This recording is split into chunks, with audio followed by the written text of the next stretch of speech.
محترم سامعین کرام، دینی ملی بھائی جو نوجوان ساتھیوں،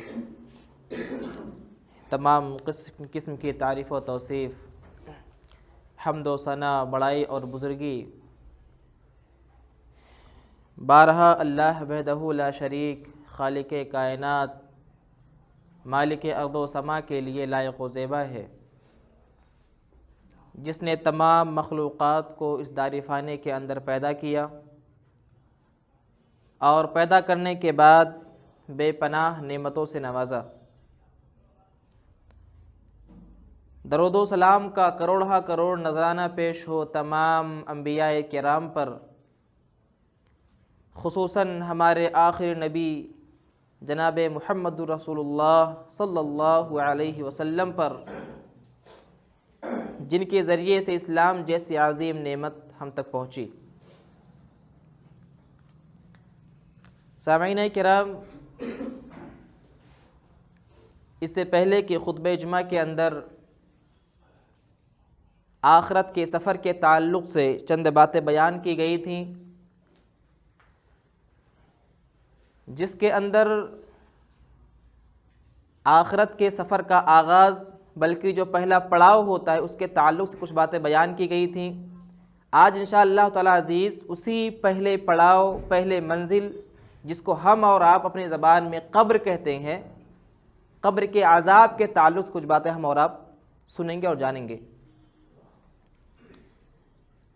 قبر کا عذاب برحق ہے، اس میں کوئی شک و شبہ نہیں ہے، کیونکہ اللہ رب العالمین کی بے شمار آیتیں اور نبی کریم صلی اللہ علیہ وسلم کے کئی احادیث اور فرامین اس پر دلالت کر رہے ہیں کہ قبر کا عذاب برحق ہے۔ بعض گمراہ فرقے ہیں جو اس کا انکار کرتے ہیں، لیکن اہل سنت والجماعت کا اس پر اتفاق ہے کہ قبر کا عذاب برحق ہے، قبر کا عذاب ہوتا ہے۔ ہم نے دیکھا پچھلے خطبے کے اندر سنا کہ قبر یہ جو ہے یہ مومن کے لیے اس کے اعمال کے مطابق یا تو جنت کی ایک پیاری باغیچہ ہے، یا اس کے برے اعمال کی وجہ سے یہی قبر اس کے لیے جہنم کے گڑھوں میں سے ایک گڑھا ہے۔ یہ قبر جو ہے اس کے اندر مختلف طرح سے گنہگاروں کو، نافرمانوں کو، منافقوں کو اور کافروں کو عذاب سے دوچار کیا جاتا ہے، جس میں سے ایک عذاب ہے آگ کا، ایک عذاب ہوتا ہے جو قبر اس کو دبوچتی ہے، ایک عذاب یہ بھی حدیثوں کے اندر تذکرہ ملتا ہے کہ اس کے اوپر عقارب یعنی بچھو اور سانپ اس کے اوپر مسلط کر دیے جاتے ہیں، اور اس بچھو اور سانپ کا جو معاملہ ہے اس کے بارے میں حدیث کے اندر آتا ہے کہ وہ سانپ جو اژدہا ہے اس کے 70 منہ ہیں، 70۔ اور بچھو کے زہر کا عالم یہ ہے کہ اگر ایک بار وہ روئے زمین کی طرف پھونک مار دے تو قیامت تک یہ روئے زمین سبزہ اگنا بند کر دے، کبھی زمین پر ہریالی پیدا نہیں ہوگی۔ زہر کا یہ عالم بچھو کا۔ قبر کے اندر سوال کا جواب نہ دینے کی وجہ سے اس کے اوپر اللہ رب العالمین کی جانب سے ایک فرشتہ جو کہ اندھا اور بہرا ہوتا ہے اس کے اوپر مسلط کیا جاتا ہے، اور وہ اس کو گرز سے، ایک ہتھوڑا ہے بہت ہی بھاری بھرکم جس سے وہ اس کو مارتا ہے، اور وہ زمین کے تہوں میں گھستا چلا جاتا ہے، پھر یہ ہتھوڑا اٹھاتا ہے تو پھر وہ اوپر نکلتا ہے آ کر کے پھر اس کو مارتا ہے۔ اور اس ہتھوڑے کی المناکی اور خطرناکی کا عالم یہ ہے کہ اگر اس ہتھوڑے کو پہاڑ پہ مار دیا جائے تو پہاڑ ریزہ ریزہ ہو جائے۔ قبر کے اندر عذاب ہوتے ہیں اس کے برے اعمال کی وجہ سے، قبر کے اندر عذاب ہوتے ہیں اس کے کفر، اس کے شرک، اس کے نفاق کی وجہ سے، قبر کے اندر عذاب ہوتے ہیں دنیا کے اندر اللہ کے رسول کی نافرمانی کرنے کی وجہ سے۔ قبر کے اندر جو عذاب ہوتے ہیں کیوں ہوتے ہیں، اسباب کیا ہیں؟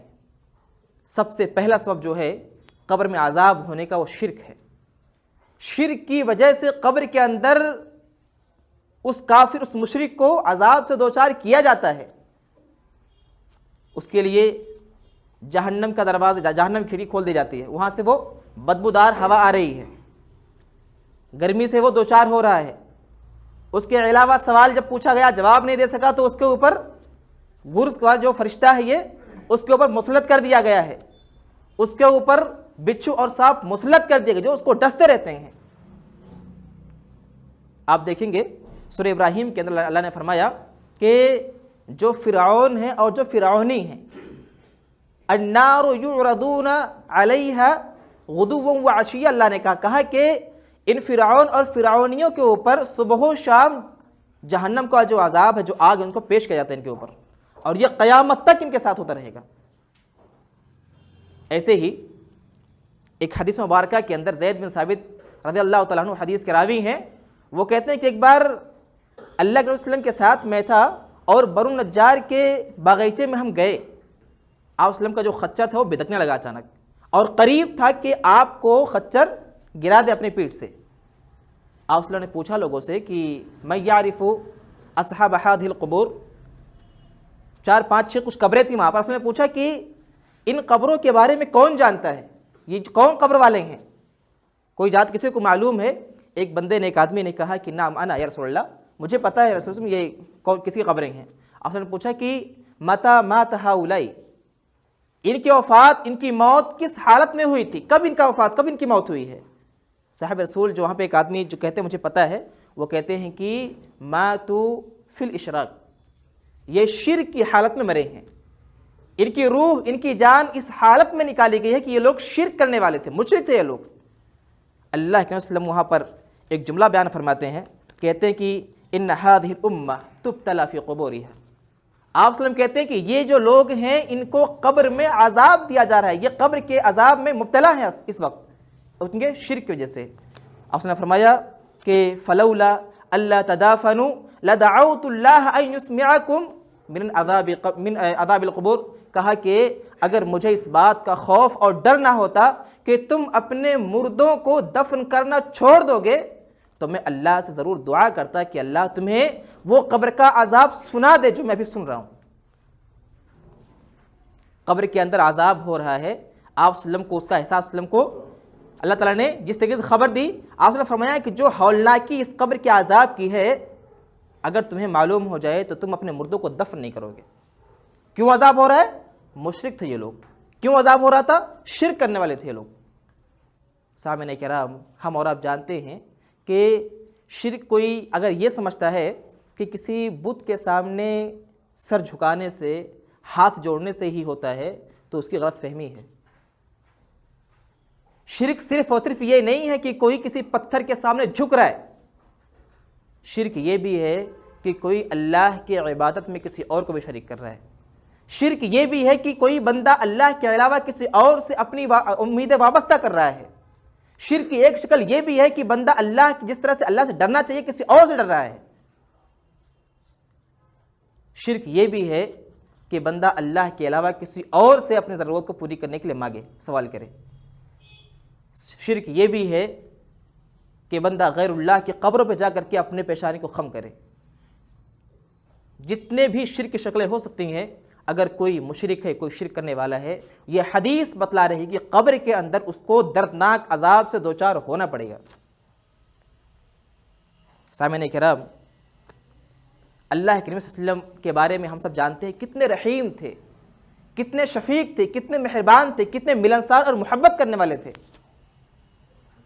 لیکن یہی نبی جب موقع آتا ہے خندق کا، غزوہ خندق کا، جس کو غزوہ احزاب بھی کہتے ہیں، جس میں یہودی اور مشرک اور جتنے اسلام دشمن طاقتیں تھیں سب اکٹھا ہو کر کے مسلمانوں پہ حملہ آور ہونا چاہ رہی تھی، اس موقع پر جب ان لوگوں کی وجہ سے، یعنی جنگ کی وجہ سے، آپ وسلم کے عصر کی نماز فوت ہو گئی، یعنی قضا کرنی پڑی، اللہ کے نبی صلی اللہ علیہ وسلم نے ان مشرکوں، ان یہودیوں، ان کافروں کے خلاف بددعا کی تھی۔ اور کیا بددعا کی تھی؟ اسی قبر کے عذاب کی۔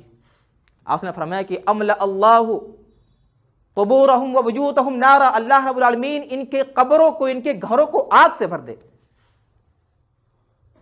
کیوں؟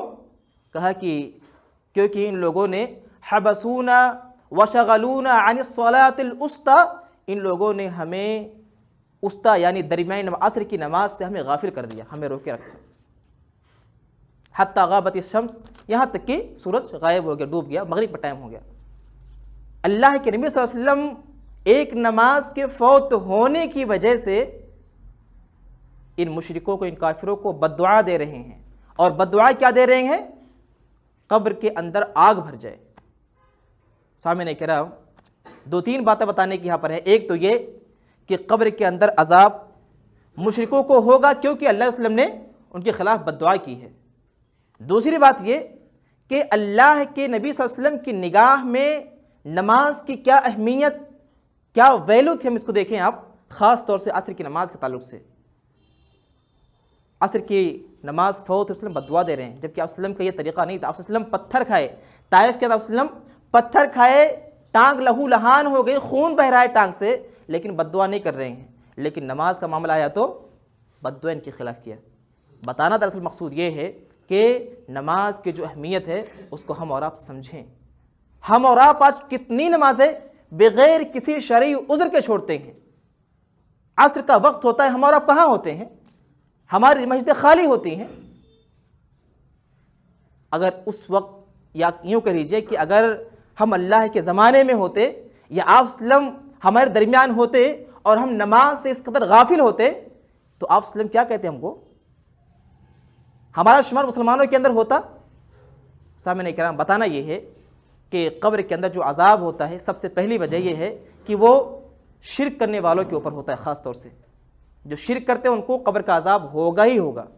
اسی طریقے سے نفاق ایک ایسی چیز ہے، منافقت، جس کی وجہ سے کل قیامت کے روز قبر کے اندر بندے کو عذاب سے دوچار کیا جاتا ہے.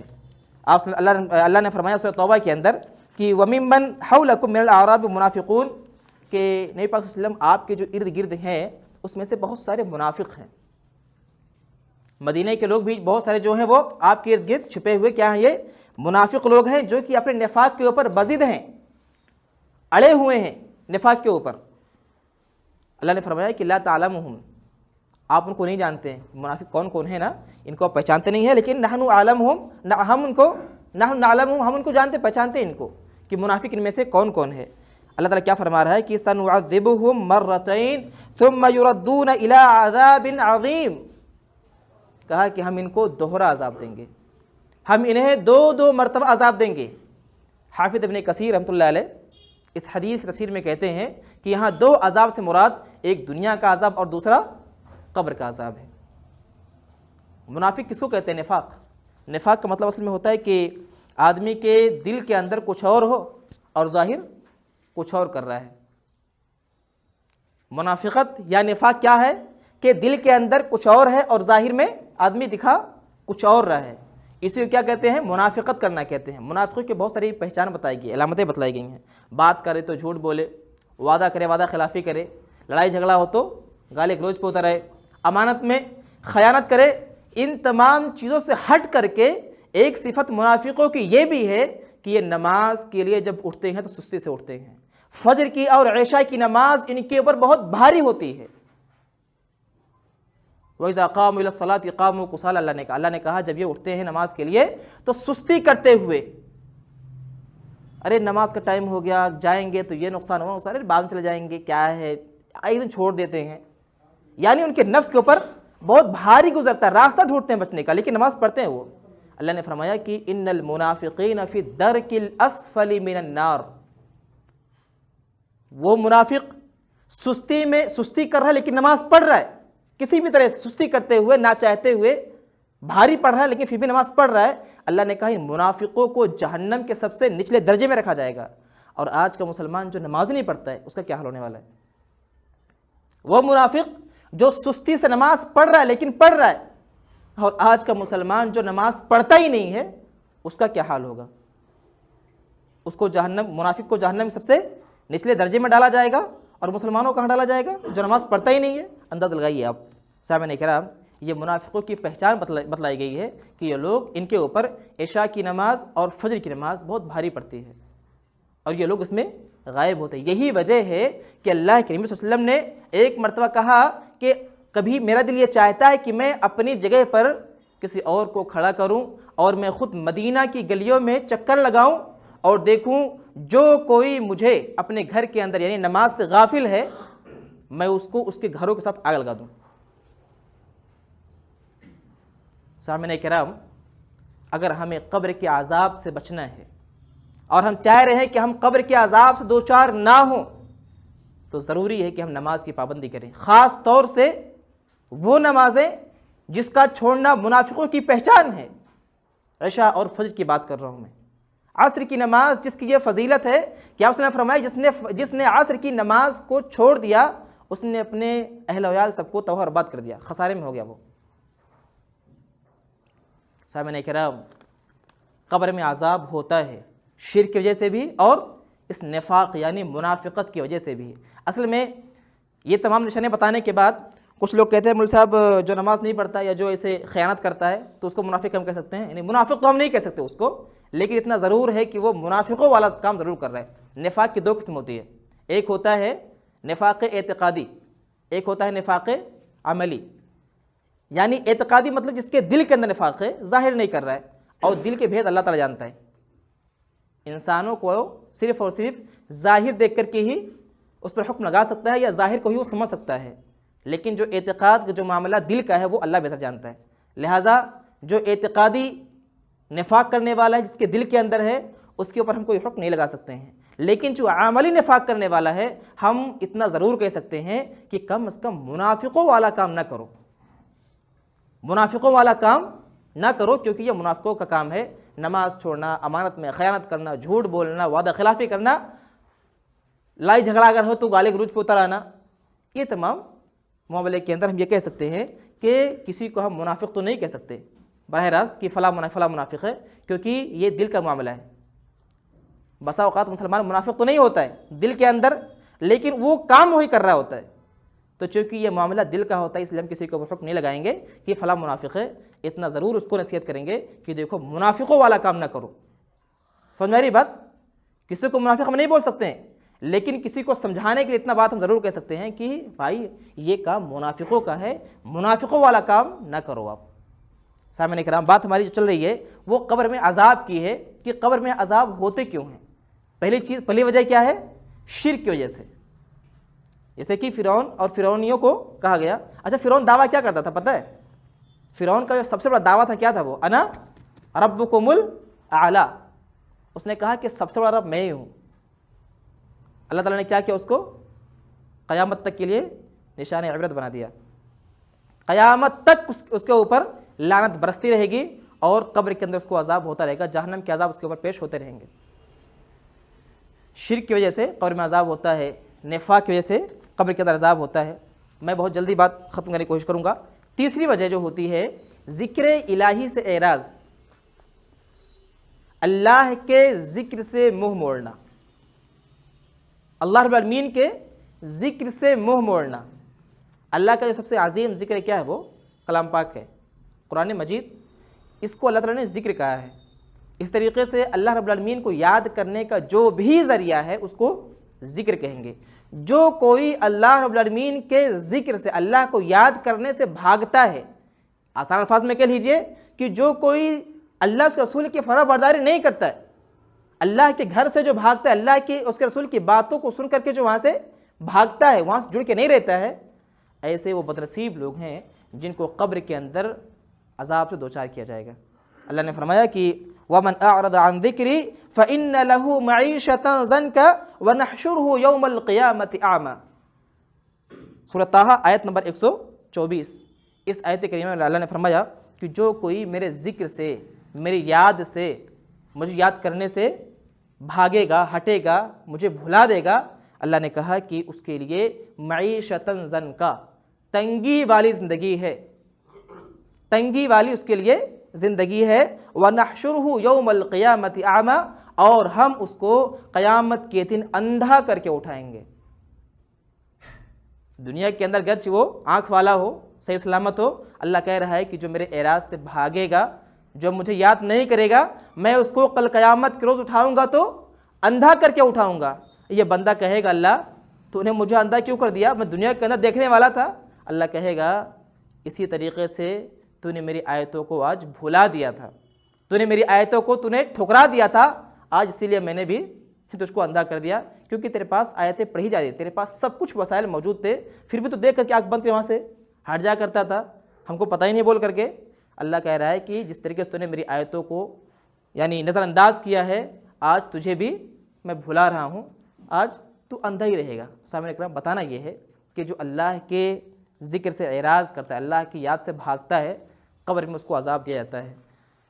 صحابی رسول ہے ابو سعید خدری رضی اللہ عنہ، وہ کہتے ہیں اس آیت کریمہ کے جو اللہ نے کہا کہ معیشتاً زنکا، کہ جو اللہ کے ذکر سے غافل رہتا ہے، بھاگتا ہے، اس کے لیے تنگی والی زندگی ہے، اس سے مراد کیا ہے؟ قبر ہے۔ قبر ایسے لوگوں کے اوپر تنگ کر دی جاتی ہے۔ اور قبر کا ایک عذاب یہ بھی ہے نا کہ جب فرشتہ سوال جواب کر لیتا ہے اور بندہ ناکام نامراد فیل ہو جاتا ہے تو اللہ تعالیٰ حکم دیتا ہے زمین کو دبانے کی اور تنگ ہونے کی۔ اس قدر دباتی ہو زمین اس کو، اس کافر کو، اس منافق کو، اس فاسق فاجر کو، کہ اس کی دائیں کی پسلیاں بائیں اور بائیں کی پسلیاں دائیں آ جاتی ہیں، ایک دوسرے کے اندر دھس جاتے ہیں، گھس جاتی ہیں۔ یہ زمین اس کو، قبر اس کو دبوچتی ہے۔ یہ بھی ایک عذاب کی شکل ہے۔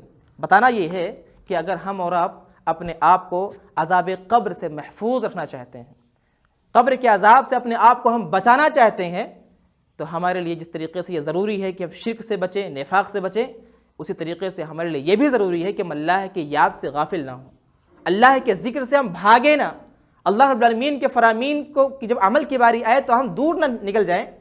ہمیں چاہیے کہ ہم اللہ رب العالمین کی اطاعت کریں، اللہ اس کے رسول کے فرمان کے مطابق اپنی زندگی کو ڈھالیں۔ سامعین کرام، قبر کے اندر عذاب ہوتا ہے، ایک وجہ ہے اس کی غیبت، چغلخوری، پیشاب کے چھینٹے سے نہ بچنا اور دوسروں کو زبان سے تکلیف دینا، بغیر وضو کے نماز پڑھنا، تفصیل اس کے اندر ہے، لیکن میں اشارہ یہ بتلا دوں کرتے ہوئے، عام طور سے جو ہمارے یہاں معاملہ پایا جاتا ہے، جو اپنے اوپر ہم قبر کے عذاب کو واجب کر رہے ہوتے ہیں، وہ ہے پیشاب کے چھینٹوں سے نہ بچنا، چغلخوری کرنا، غیبت کرنا، اپنی زبان سے دوسروں کو تکلیف پہنچانا، بغیر وضو کی نماز پڑھ لینا، یہ ساری چیزیں اس کے اندر شامل ہیں۔ آپ صلی اللہ ایک بار کہیں سے گزر رہے تھے اور وہاں پر تو قبریں تھیں۔ اللہ کے نبی صلی اللہ علیہ وسلم نے فرمایا کہ انہما لا یعذبان، یہ جو دو قبر والے ہیں انہیں عذاب ہو رہا ہے۔ وما یعذبان فی کبیر، اور کسی بڑے معاملے میں عذاب نہیں ہو رہا ہے، یعنی جس کا کرنا بہت مشکل نہیں تھا۔ اما احدہما فکان لا یستتر من بولی، رہی بات اس قبر والے کی تو یہ پیشاب کے چھینٹوں سے بچتا نہیں تھا۔ وَأَمَّا الْآخَرُ فَكَانَ يَمْشِي بِالنَّمِيمَةِ، اور رہی بات دوسرے قبر والے کی تو یہ نمیمہ کرتا تھا، چغلخوری کیا کرتا تھا۔ اور غیبت اور چغلخوری کا معاملہ آپ کو پتہ ہے کہ جب وسلم معراج کی رات جب آپ گئے معراج میں تو آپ وسلم کا گزر ایسے لوگوں کے پاس سے بھی ہوا جن کے ناخن پیتل کے تھے، اور اس سے وہ اپنے چہروں کو، اپنے جسم کو نوچ رہے تھے، سینوں کو۔ اللہ کے رسول نے پوچھا کہ یہ کون لوگ ہیں؟ جبریل امین علیہ السلام نے جواب دیا کہ یہ وہ لوگ ہیں جو دنیا کے اندر لوگوں کا گوشت کھایا کرتے تھے، جو اپنے ناخن سے، پیتل کے ناخن سے اپنے چہروں کو، اپنے سینوں کو نوچ رہے تھے۔ یہ کون لوگ تھے؟ یہ دنیا کے اندر لوگوں کے گوشت کھایا کرتے تھے اور لوگوں کے عزتوں کو پامال کرنے والے تھے، لوگوں کی عزتوں کو لوٹنے والے تھے، لوگوں کی عزتوں کو سر عام نیلام کرنے والے تھے، بیچنے والے تھے۔ یہ وہ بدنصیب لوگ ہیں جن کو یہ قیامت تک عذاب کے اندر رکھا گیا، یہ قیامت تک ایسے ہی کرتے رہیں گے۔ یہ اپنا چہرہ، اپنے جسم کو نوچیں گے، پھر ان کا چہرہ اور جسم صحیح کر دیا جائے گا، پھر نوچیں گے، اور یہ قیامت سلسلہ چلتا رہے گا۔ یہ غیبت اور چغلی کا عذاب ہے۔ آج اچھا، غیبت کہتے کس کو؟ یہ پتہ کہ نہیں پتہ آپ کو؟ غیبت کس کو کہتے ہیں؟ پوچھا گیا وسلم سے کہ غیبت کیا ہے؟ اللہ نے خود پوچھا صحابہ کرام سے کہ اتدرون ما الغیبہ، تمہیں پتہ ہے غیبت کیا ہے؟ تو صحابہ کرام نے کہا کہ اللہ ورسولہ اعلم، اللہ کے رسول زیادہ بہتر جانتے ہیں۔ تو اس نے فرمایا کہ ذکرک اخاک بما یکرہ، تمہارا اپنے بھائی کا ذکر اس طریقے سے کرنا کہ وہ بھائی جس کا ذکر ہو رہا ہے وہ ناپسند کرتا، اس کو برا لگے۔ صحابہ کرام نے پوچھا کہ افرائیت نبی صلی اللہ علیہ وسلم آپ کا کیا خیال ہے، ان کان فی اخی ما اقول، جو میں کہہ رہا ہوں اپنے بھائی کے بارے میں اگر وہ برائی اس کے اندر ہو تو؟ اللہ کریم نے فرمایا کہ جو کچھ تم کہہ رہے ہو اگر وہ اس کے اندر ہے فقد اغتبتہ، تو تم نے اس کی غیبت کی، وَإِن لَمْ يَكُنْ فِي، اگر یہ اس کے اندر نہیں ہے، جو برائی تم کر رہے ہو اس کے اندر ہے بھی نہیں، تو تم نے بہتان لگایا، اس کے اوپر الزام لگایا۔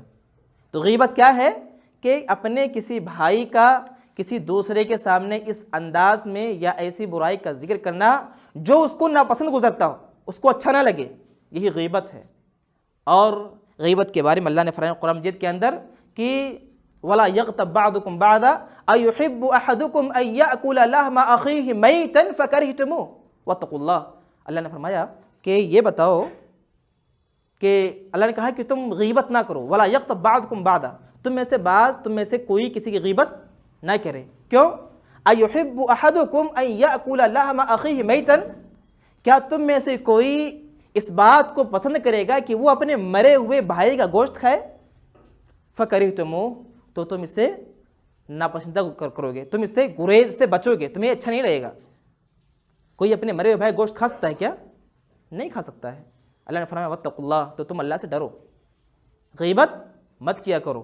یہ غیبت کا انجام اور اس کا عذاب ہے کہ ایک تو یہ گویا کہ اپنے مرے ہوئے بھائی گوشت کھا رہا ہے، دوسرا یہ کہ مرنے کے بعد جو اس کے اوپر عذاب مسلط کیا جائے گا وہ کیا رہے گا کہ وہ قیامت تک اپنے ناخون سے، پیتل کے ناخون سے کیا کرے گا، وہ اپنے چہرے کو اور اپنے سینے کو نوچتا رہے گا۔ سامعین کرام، پیشاب کے چھینٹے کا جہاں تک معاملہ ہے، ہم اور آپ دیکھتے ہیں کہ بہت سارے مسلمان بھائی ہمارے ایسے ہوتے ہیں جو بالکل جیسے کتے پیشاب کرتے ہیں، کتے باقاعدہ پیشاب کرتے ہیں نا، تو اپنے بچاؤ کے لیے وہ کم سے کم ایک پر ہٹا لیتے ہیں۔ لیکن آج کا مسلمان اتنا بے غیرت اور اس قدر ایمان سے خالی ہو چکا ہے، شرم و حیا کا جنازہ اس قدر نکل چکا ہے اس کے اندر سے کہ یہ سرے راہ سے کھلے عام بازار میں، سڑک پہ، راہ میں پیشاب کر رہے کھڑے ہو کر کے، نہ چھینٹے کا خوف، نہ پردے کا خوف، نہ شرم و حیا کا خوف ہے کہ نہیں؟ ایسا ہے معاملہ ہمارے، ہم نہیں دیکھتے ایسا، بہت جگہ ہم دیکھتے ہیں ایسا۔ یہ وہ عمل ہے کہ پیشاب کے چھینٹے سے کوئی اگر نہیں بچتا ہے تو پھر قبر کے اندر اس کو عذاب ہوگا۔ اللہ کے نبی صلی اللہ علیہ وسلم نے فرمایا کہ اکثر قبر کا عذاب جو ہوتا ہے وہ تمہارا پیشاب کے چھینٹے سے نہ بچنے کی وجہ سے ہوتا ہے۔ جب بھی پیشاب کریں تو اس چیز کا ہمیشہ خیال رکھیں کہیں چھینٹا میرے اوپر پڑے نہ، کس طریقے سے بہت ہی احتیاط اور اطمینان کے ساتھ پیشاب کرنا چاہیے۔ کھڑے ہو کر پیشاب نہیں، الا یہ کہ کوئی شرعی عذر ہو، یعنی بیٹھنے کی جگہ نہیں ہے، بیٹھیں گے تو گندگی لگ جائے گی، یا بیٹھنا مشکل ہے، پیر میں کچھ دقت ہے، ایسی حالت میں آدمی کھڑے کے پیشاب کر سکتا ہے، لیکن پھر بھی بچاؤ کرنا اس کو پیشاب چھینٹے سے۔ عام حالتوں کے اندر اس کو بیٹھ کے پیشاب کرنے کی تلقین کی گئی ہے۔ اللہ کے وسلم جب پیشاب کے لیے بیٹھتے تھے تو اپنے عصا سے، جو اپنے پاس جو لاٹھی ڈنڈا ہوتا تھا نا، اس سے زمین کو پہلے کوڑید لیتے تھے، پھر اس کے بعد وہاں پیشاب کرتے تاکہ چھینٹا نہ پڑے، اتنا اہتمام کرتے تھے وہ۔ اور آج ہم کھڑے ہو کر کے جہاں بس چلتے پھرتے، جہاں جی میں آیا، جانوروں کی طرح سے بس کر لیے، نہ استنجا کرنا، نہ پیشاب کرنے کے بعد دھلنا، صفائی کچھ بھی نہیں۔ یہ وہ عمل ہے جو قبر میں عذاب کا باعث بنے گا۔ اب میں نے بتلایا آپ کو قبر میں جو مختلف شکل کی عذاب ہوتی ہیں، ایک تو یہی ہے کہ اس کے لیے جہنم کے دروازے، جہنم کھڑی کھول دی جائے گی، ایک یہ ہے کہ جہنم کا لباس، جہنم کا بستر اس کو بچھایا جائے گا، جہنم کا لباس پہنایا جائے گا، ایک عذاب یہ بھی ہے کہ اس کے اوپر ایسا اندھا اور بہرا فرشتہ مسلط کیا جائے گا جو اس کو ہتھوڑے سے مارے گا، اور ہتھوڑے کے المناکی کا، اس کے خطرناکی کا عالم یہ ہے کہ اگر اس کو پہاڑ پہ مارا جائے تو پہاڑ ریزہ ریزہ ہو جائے گا۔ اس کے اوپر ایسے بچھو اور اژدہے اس کے اوپر مسلط کیے جائیں گے، جس بچھو کا زہر کا عالم یہ ہے کہ اگر وہ بچھو روئے زمین کی طرف پھونک مار دے ایک بار تو قیامت تک یہ زمین سبزہ نہ اگلے، قیامت تک اس کے اوپر ہریالی نظر نہ آئے۔ اور جو اژدہے کی معاملہ ہے، ایک اژدہے کے 70 منہ ہوں گے۔ یہ قبر کے اندر منافقوں، مشرکوں، اللہ کے ذکر سے غافل رہنے والوں اور اس طریقے سے غیبت کرنے والوں، چغلخوروں کے اوپر، پیشاب کے چھینٹوں سے نہ بچنے والوں کے اوپر، اور دوسروں کو اپنی زبان سے تکلیف دینے والوں کے اوپر، نماز کو بغیر وضو سے پڑھنے والوں کے اوپر مسلط کیا جائے گا۔ اب ہم اور آپ خود فیصلہ کریں کہ ہمیں کرنا کیا ہے۔ کیا ہم اس عذاب کے لیے تیار ہیں؟ کیا ہم اس ہتھوڑے کے ضرب، اس کے مار کے لیے تیار ہیں جس کی ایک مار پہ پہاڑ ریزہ ریزہ ہو جاتا ہے؟ کیا ہم ان بچھوؤں کا اور ان سانپوں کا، ان اژدہوں کا سامنا کرنے کے لیے تیار ہیں کہ جس بچھو کے زہر کا عالم یہ ہے کہ زمین پر پھونک مارے تو زمین سبزہ اگلنا بند کر دے، یا وہ اژدہے جس کے 70 منہ ہیں، سر ہیں اس کے؟ کیا ہم قبر کے اس عذاب کے لیے تیار ہیں کہ جب قبر کے اندر ہم جائیں اور ہم سوال جواب کے اندر فیل ہو جائیں اور قبر ہمیں اللہ کے حکم سے ایسے دبوچ دے کہ ہماری ایک پسلا دوسری پسلی کے اندر گھس جائے، دھس جائے۔ سامعین کرام، بتانے کا مقصد اور خلاصہ یہ ہے کہ ہم اور آپ آخرت کے سفر پہ نکلنے سے پہلے سب سے پہلے پڑاؤ کا ہم انتظام کر لیں، اس کا خیال کر لیں، اس کی تیاری کر لیں، کیونکہ یہ سفر جو ہے اور جو سب سے پہلا پڑاؤ ہے ایسا ہے کہ اگر ہم نیک عمل کریں گے تو یہی ہمارے لیے جنت کی ایک باغیچہ، جنت کا ایک باغیچہ یا جنت کی ایک کیاری بن جائے گی، اور یہی ہمارا وہ پہلی منزل اور پہلا مقام ہوگا کہ اگر ہم ناکام اور نامراد ہوئے تو جہنم کے گڑھوں میں سے ایک گڑھا بن جائے گا۔ ہم فیصلہ کریں کہ ہمیں اپنے قبر کو جہنم کا ایک گڑھا بنانا ہے یا جنت کے باغیچے میں سے ایک باغیچہ بنانا ہے۔ اللہ رب العالمین سے دعا کریں مولا کریم ہم تمام لوگوں کو عمل صالح کرنے والا بنائے، ہم تمام لوگوں کو اللہ تعالیٰ عذاب قبر سے بچائے۔ مولا کریم جو لوگ غیبت جیسی بیماری کے ملوث ہیں اللہ انہیں اس کے بچنے کی توفیق عطا فرمائے۔ مولا کریم جو لوگ نماز سے غافل ہیں، تیرے ذکر سے غافل ہیں، اے اللہ تو ہمیں ہم سب کو ان سب کو اپنے ذکر سے اور اپنے نماز سے جوڑ لے۔ مولا کریم جو لوگ شرک کے اندر ملوث ہیں اللہ تعالیٰ انہیں شرک سے توحید کی طرف لیا۔ مولا کریم جو لوگ نفاق کی بیماری کے اندر مبتلا ہیں اے اللہ تو انہیں نفاق کی بیماری سے نجات دے دے، بچا دے۔ مولا کریم ہم سب کو جب تک زندہ رکھ، ایمان اسلام پر قائم و دائم رکھ، اور ہمارا جب خاتمہ ہو تو ایمان ہی پر ہو۔ آمین۔ تقبل یا رب العالمین، وآخر دعوانا ان الحمد للہ رب العالمین۔